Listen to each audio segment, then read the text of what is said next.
Ano pong nararamdaman niya? Yung dito sir, masakit. Sakit daw yung ganito niya. Simula lang sa may yan, dito sa may sita. Ayun. 3 beses ko na ito pinahilo. Sa mga nakakaramdam siya ng pain dito sa may bandang likod mo. Dito sa part na to, bandang maba, tanga ba? Dito, part na to.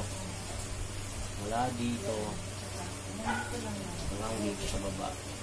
Ngayon ma'am, kung saan na ngayon?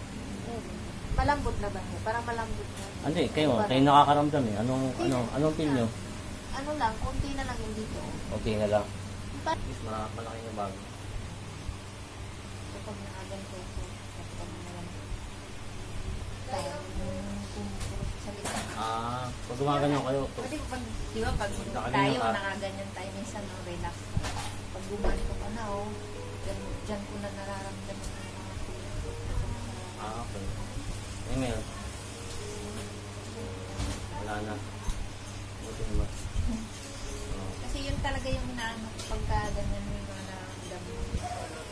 Yan, sir ma'am. Okay na. Check mo. Okay na, ano? Daan na. Dito na lang yung... Yung sa balikat nyo.